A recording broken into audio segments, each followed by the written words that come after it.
Hello and welcome to SeeNoBounds Live. I'm so excited. I'm here with Shreeve. I'm from Shreeve Care Services. We've covered some aspects of care. Today we're going to talk about the problems facing the care sector.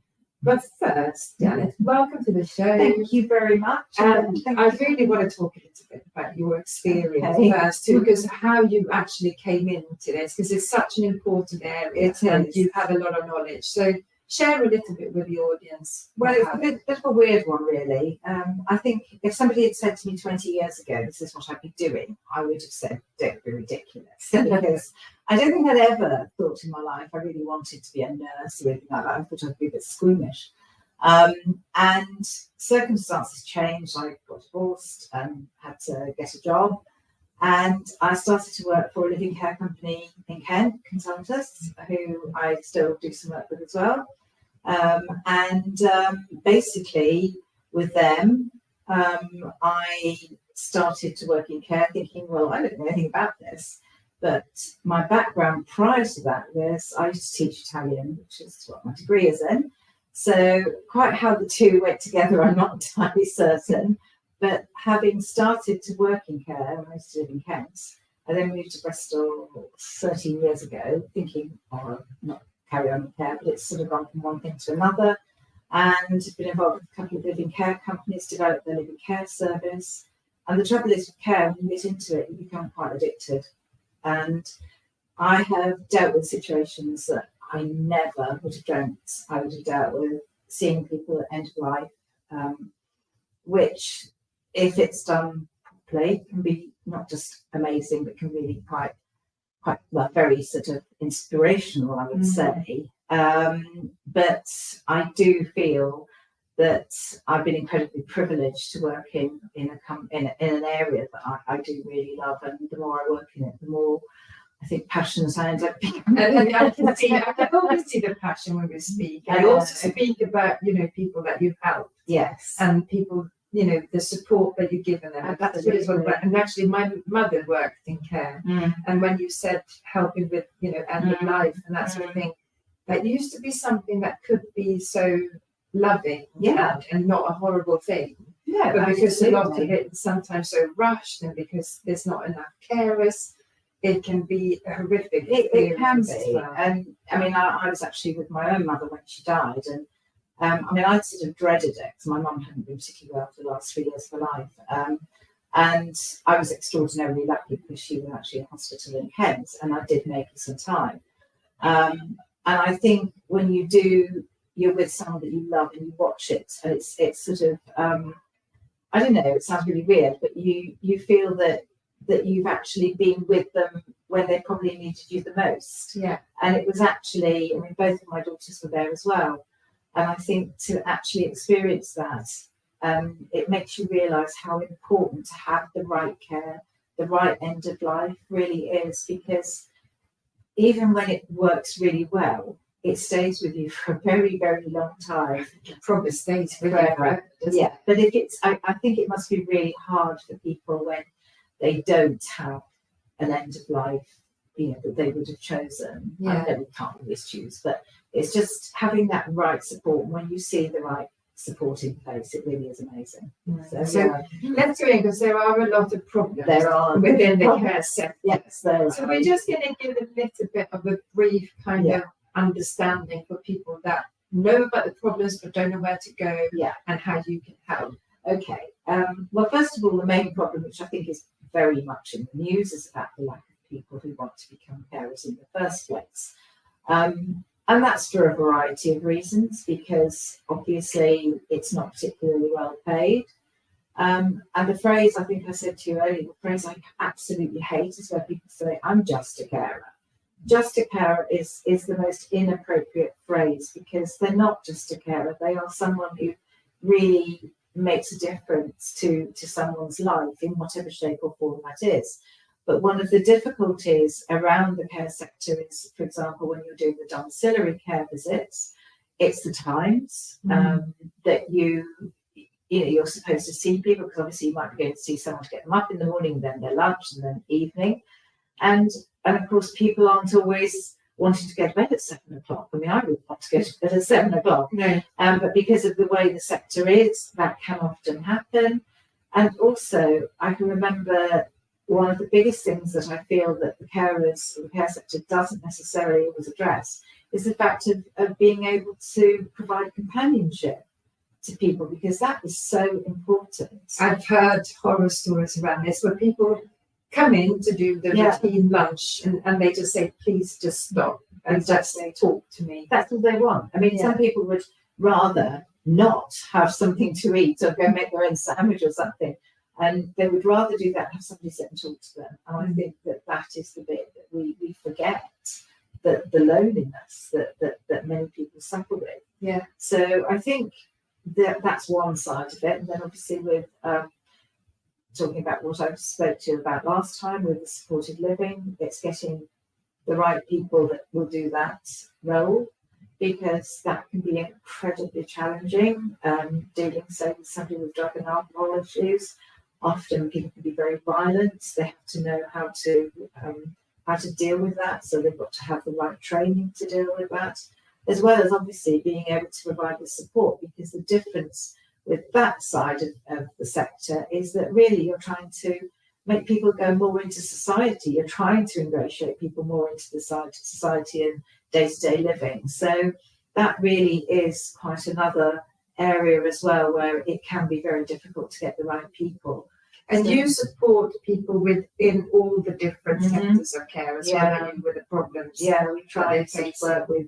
And obviously the other thing at the moment, we're doing quite a lot of work with care providers, because there's an awful lot of tenders that have come out this year particularly. There seem to be new frameworks with more and more demands put on care providers when they're actually filling the forms in. I mean, we're doing a couple at the moment that my colleague, I think, is really tearing my hair out over. So, they're not a 5-minute thing. I mean, just to give you an example of how long it takes, I mean, and my colleague is very experienced in doing it. We've been doing one for the last 5.5 days, and we still haven't finished it. And that's pretty much just working out that. Long, isn't it? So, and this is to provide care within the local authority. But it really is. It's quite a challenge at the moment getting it all together. And then of course, what local authorities will pay for the care, and that's again constrained by what the government's prepared to give them in the budget. So it is a really tricky sector. It is. How do you find that you can support in that? Yeah? I think what I try and do is, I try and sort of say to care providers, let's look at different areas where we could maybe develop the service, look at different areas, there are different things that we can offer maybe to carers as well, as a sort of bit of an incentive. And as we were talking earlier, one of my clients at the moment is doing, in fact, two of my clients are doing holidays for people with disabilities, which can provide a really, really very, very pleasant experience, but you're still providing the care side. Yeah. And I think that's sort of something we, again, could look at maybe a little bit more. But I also do think it's getting people to realise that the care sector per se is an extraordinarily rewarding place to be. And also looking at how we can bring younger people into that sector and encourage them to want to be a carer. And I think it's had such a bad name, hasn't it? And it's the fact, it's not necessarily bad, but like the phrase that you said earlier, I'm just a carer. It's a very bespoke, very rewarding, very, a passion that you absolutely that should be something that people get rewarded for. But it doesn't seem like that. I mean, you don't really hear people say, "Oh, I'm just a solicitor," or "I'm just an accountant." You don't, but I'm just a carer. But I think it's because of the time as well, because I always feel like that sector, like I remember as a 5-year-old, I used to go in and help my mum when she was doing the coffee runs. And they seemed to have time to speak to people. Yeah. And that I loved it because I was going with a little trolley and things. And now there seems to be such a lack because that disappeared. Yes. And that disappeared before my mum sort of went out of the care sector. and it was very much, less staff, less time, and it seems to become more of a robotic kind of like, I've got to go in and serve this one at 10 and 12, and so they don't have time for the human side. No, Is that I think very much so. Yeah. And I think the other side as well is that not everybody does need the really complex care. I mean, obviously when that happens, that's totally different. But as we were saying, a lot of people just want someone to go in and chat to them. And I think that we don't really see that as being very important. And that was one of the areas when I worked in living care, was the biggest single thing that in fact, it sounds really weird to say, it was our biggest single selling point, because people had that person who was with them and they could just sit and chat and they could talk about things that they've done, because we're really, really quick to dismiss people of the older generation and it's a bit boring or whatever.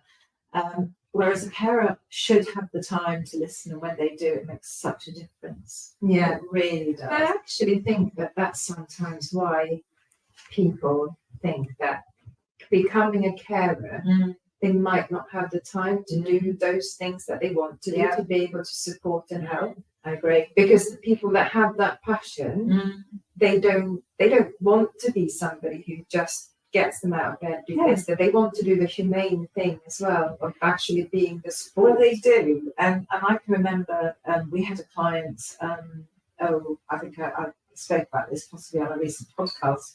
We had clients a few years ago who was a delightful man, and we put a carer with him, and he was very nervous about having a living carer. So he lived in a small village near Reading, actually, and when we found out about him, he was the most fascinating man. He had the most beautiful photographs of his wife on the wall, which used to almost make me cry, because they were just lovely, and he obviously adored her. But the other thing as well was the fact that he was an engineer and had worked on the interfueling of the aeroplanes mid-flight. And you think, this man is amazing. So when you find out what people have done as well, and we just almost not devalue, but we don't appreciate possibly the care sector as much as we should do. No, and I think that's a really kind of point to finish off with, because I think the people that do want to work in care as well, they often want to be part of that. Absolutely. But they feel like they can't. Yeah, they're not going to get more people in. They haven't got the time. So there's lots and lots to discuss on that one, and we could carry on and on and on. But we're going to finish off for today, but we will be back with Janet in another show talking about another thing within the care sector and making more awareness. Thank you so much for watching, and thank you for coming. Thank you very much for having me. It's been lovely as always. Thank you. Take care. Bye for now. Bye-bye.